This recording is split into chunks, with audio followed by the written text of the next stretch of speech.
Shri Gurubhyo Namaha. This is Chandani from Pon Vidyashram School. This session is a continuation of sorting materials into groups. In the previous session, I have asked few questions. Do you remember? Why we need to separate materials? What is meant by grouping? Based on which criteria we will separate the materials? I hope now you can answer for these questions.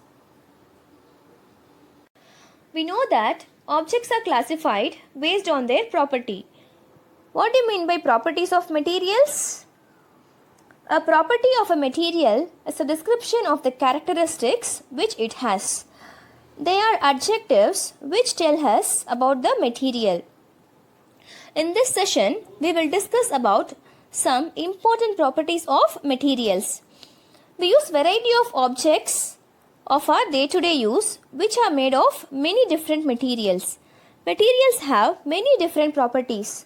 Some may be transparent while others opaque.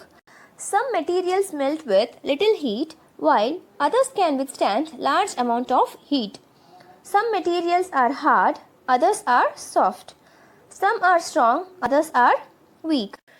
We make many objects which are used for various purposes in home, transport and industry.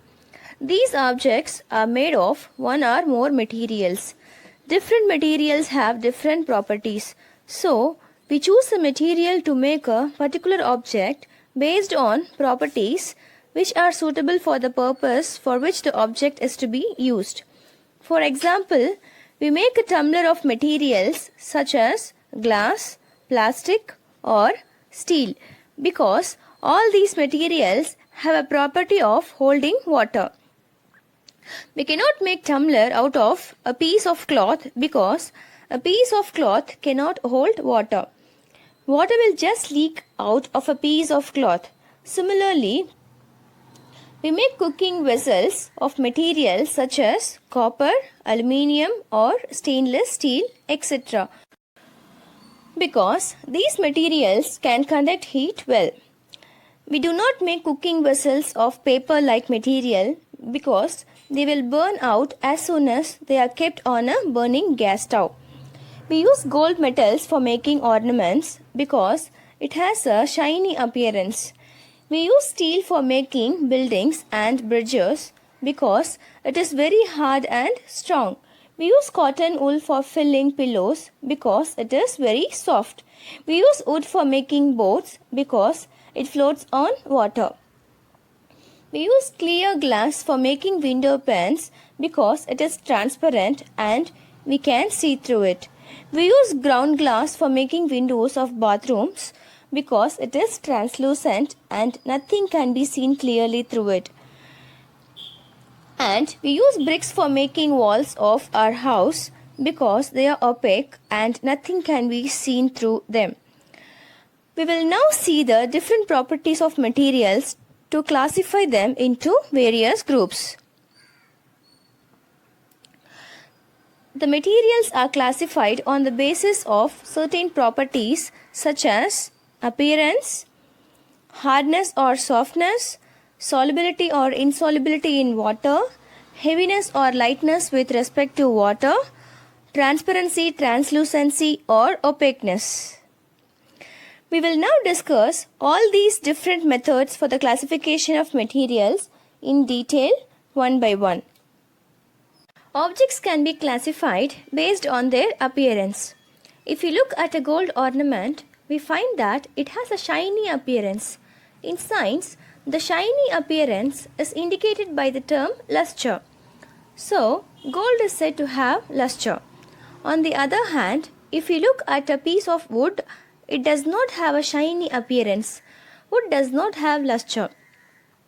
Wood has a dull appearance. Thus, some materials have a shiny appearance whereas other materials do not have a shiny appearance. On the basis of their appearance, all the materials are classified into two groups. Materials having luster are called lustrous materials.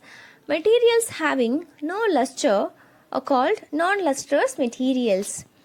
Those materials which have shiny appearance are said to have luster. All the metals like gold, silver, copper, aluminium and iron etc. are the materials having shiny appearance. Some metals like iron, copper and aluminium often lose their shine and appear dull due to the action of air and moisture on their surface. So, we should look for luster only on the freshly cut surface of such metals or after rubbing the surface with a sandpaper. Those materials which have dull appearance are said to have no luster, that is, no shine. The examples of materials having dull appearance are paper, cardboard, wood, chalk, cotton, plastic, rubber, and sand. All the objects made from these materials will also have dull appearance. We will now answer one question based on the appearance of materials. Find the odd one out from the following: aluminium, iron, copper, silver, sand. From these, aluminium, iron, copper and silver are all metals having a shiny appearance or luster. On the other hand, sand is a material which has dull appearance having no shine or luster. So the odd one is sand. Classification of objects based on texture. Objects can be rough or smooth. With your palm, touch the surface of the bark of a tree. How do you feel? It's rough and uneven, right? Yes, certain materials have bumps or ridges on their surface which can be felt by touching them. Such materials are said to be rough. Rocks, sandpaper, bark of a tree, bricks and orange peels are examples of rough surfaces. Smooth materials do not have bumps.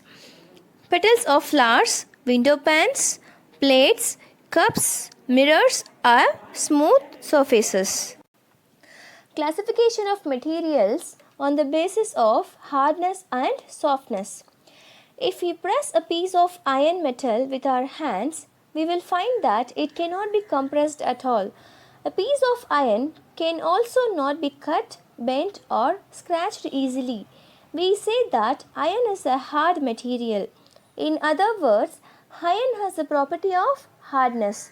On the other hand, if we press a piece of sponge between our hands, we will find that it can be compressed easily into a smaller size.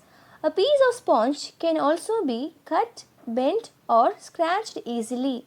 We say that sponge is a soft material. In other words, sponge has the property of softness. All the materials can be divided into two groups on the basis of their hardness or softness. That is, hard materials and soft materials. Those materials which cannot be easily compressed, cut, bent or scratched are called hard materials. Some of the examples of hard materials are iron, steel, wood, stone, brick, glass, bones, teeth and iron. The materials which can be easily compressed, cut, bent or scratched are called soft materials. Example: sponge, flour, cotton, wool, feather and clay. Do you know an interesting fact? Diamond is the hardest known natural material in the world. Classification of materials on the basis of their heaviness or lightness with respect to water. Some materials are heavier than water, whereas other materials are lighter than water. In science, the heaviness or lightness of a material is indicated by the term density. A substance which is heavier than water is said to have higher density than water, whereas a substance which is lighter than water is said to have lower density than water. All materials can be classified into two groups on the basis of their density. Materials which are heavier than water are called heavy materials. Materials which are lighter than water are called lighter materials. In order to find out whether a material is heavier than water or lighter than water, we put a piece of the material in a vessel containing water. The material which sinks in water is heavier than water. The material which floats on water is lighter than water. Now, let us perform an activity to understand the heaviness and lightness of the objects.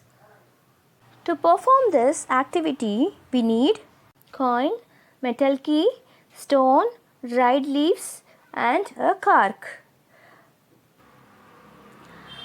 Take a bowl and fill it about 2/3 with water.